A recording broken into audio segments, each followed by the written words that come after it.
Tetapi hari ini kita angkut. Tetapi sebelum nanti harus ada surat pernyataan. Ya tinggal dipanggil aja sekarang. Gubernur Jawa Barat Deddy Mulyadi atau populer dengan sapaan Kang Deddy Mulyadi atau KDM disindir sebagai gubernur konten. Siapa yang menyindir? Lalu bagaimana tangkisan sindirannya? Bagaimana juga pengamat politik melihat fenomena ini? Sah atau tidak sih di era sekarang gubernur yang rajin konten? Bagaimana aturannya? Gubernur Kalimantan Timur Rudy Masud bergurau menjuluki Gubernur Jawa Barat KDM sebagai gubernur konten saat rapat kerja bersama Komisi 2 DPR dan Kemendagri, Selasa 29 April 2025. Yang kami hormati juga Ibu Wamen, Mendagri, terima kasih banyak Ibu Wamen, dan seluruh gubernur yang hadir hari ini. Kang Deddy, gubernur konten. Mantap nih Kang Deddy nih.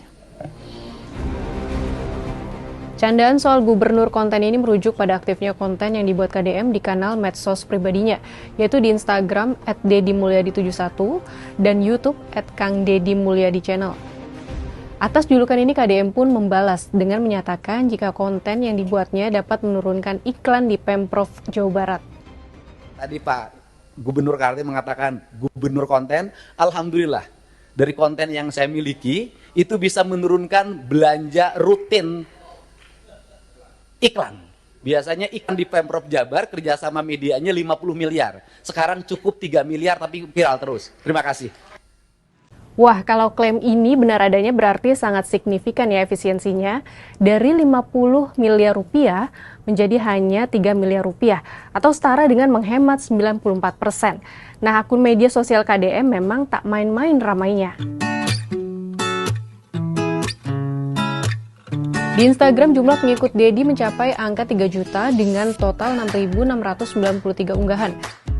Sementara di YouTube yang aktif sejak 2017, kini jumlah pelanggan atau subscriber Deddy mencapai 7 juta dengan sekitar 4.000 video yang diunggah. Video yang diunggah pun menampilkan momen marah, haru, hingga lucu ketika belusukan ke beberapa lokasi untuk mengatasi permasalahan yang ada di Jawa Barat. Yang menarik, bahkan video paling baru akan tayang soal sampah di Pasar Caringin diatur mode premier tayang, Rabu 30 April pukul 17.00 WIB. Lalu bagaimana pengamat politik melihat fenomena ini? Peneliti Pusat Riset Politik Badan Riset dan Inovasi Nasional atau BRIN, Wasisto Raharjo Jati pun buka suara. Apa ada kaitannya dengan strategi pemilu 2029? Kalau dianggap menghemat, itu malah justru dianggapnya tidak optimal serapan anggaran untuk kinerja dan program-program di daerah. Sehingga untuk yang ini, saya pikir ini masih pro dan kontra ya, antara memang ini arahan presiden langsung atau mungkin inisiatif pribadi untuk efisiensi, atau memang ini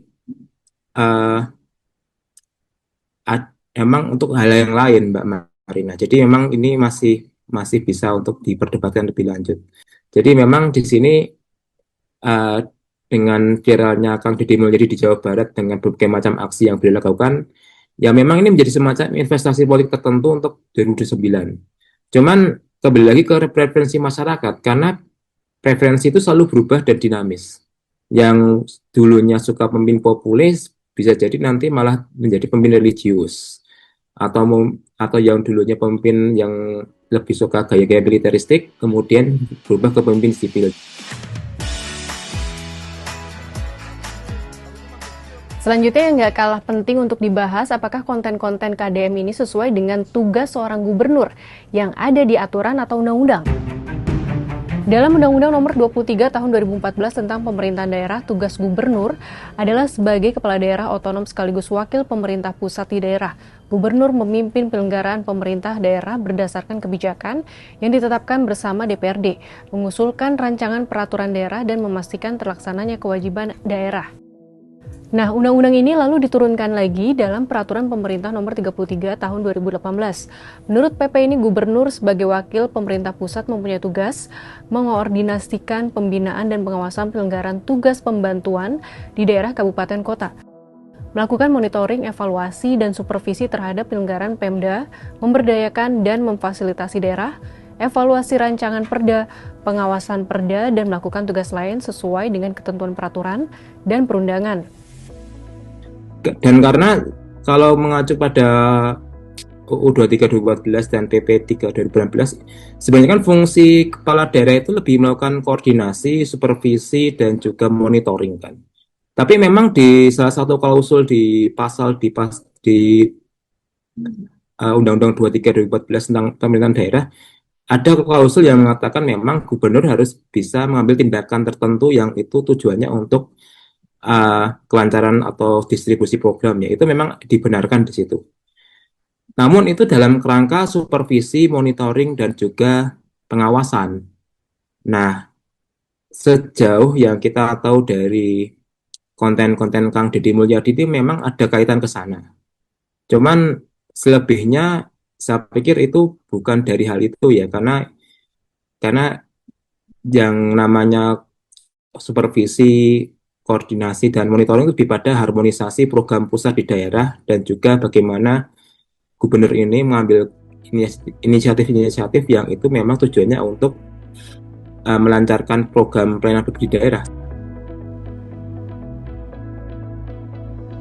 Kalau sahabat Kompas, bagaimana opininya? Kira-kira apa motif KDM aktif di medsos? Apakah pemilu 2029? Apakah hal ini wajar dan bisa dilanjutkan? Atau butuh ada peraturan penggunaan medsos bagi pejabat negara?